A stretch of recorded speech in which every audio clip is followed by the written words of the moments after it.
One of the things that we get to do every year that I truly enjoy is go to the Dallas Music Fest, and basically what that is the largest vintage guitar show in the country. So it's packed with tons of guitars, tons of gear, tons of music, and a lot of great artists as well.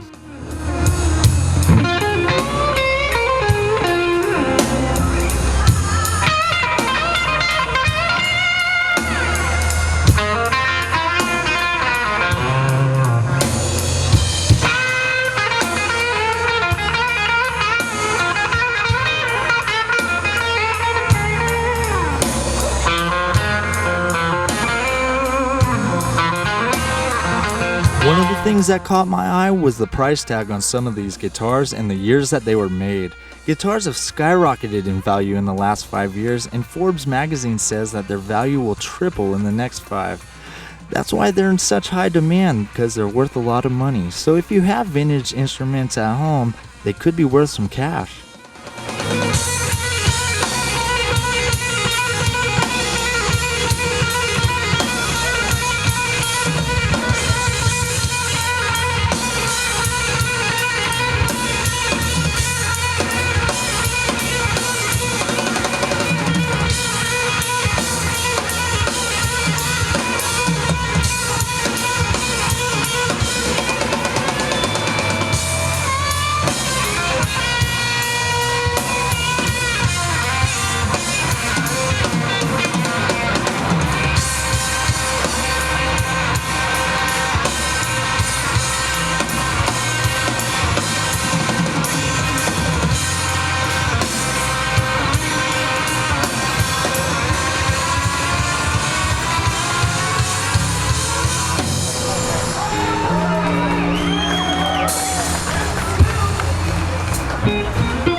I love Texas, the people are great, but I must say the guitars are even better. Texas is huge on country music and blues, and that's why you see so many Fenders and Gibsons. It's like everybody wants to get their hands on them because they're the ones that deliver the sounds and can be worth thousands. I mean, there are people walking around this place with thousands of dollars in their pockets ready to buy vintage instruments, either to try and sell again or take back to the studio and record with. Of course, don't rule out the exotic or even the downright weird. I guess every guitar has a little something in common.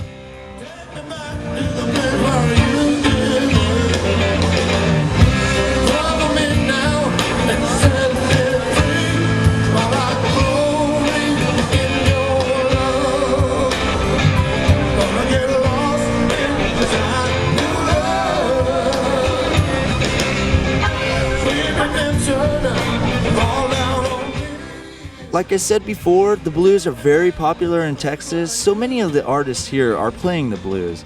And Dallas itself is in the lower stretches of the Bible Belt, so you mix that with that laid-back country lifestyle, and it makes for some pretty unique sounding blues.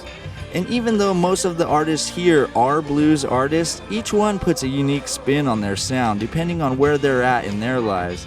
The sounds of the blues are directly related to the emotions of the artists.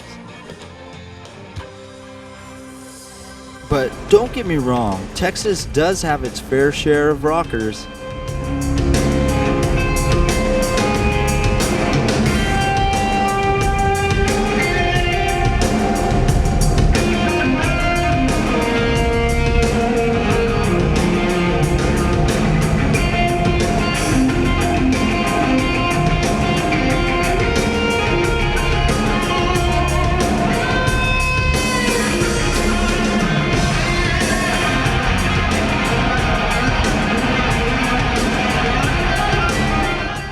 You know, they say rock is a culmination of all the different styles, jazz, blues, classical, Motown. But to me, rock is like blues with a hard hat. The blues scale is so relevant in all of rock that you can't deny that it stems directly from the blues. Of course, other influences are definitely noticed. I feel that sometimes it is merely tone and tempo that separates the two. One thing's for sure, Dallas loves them both.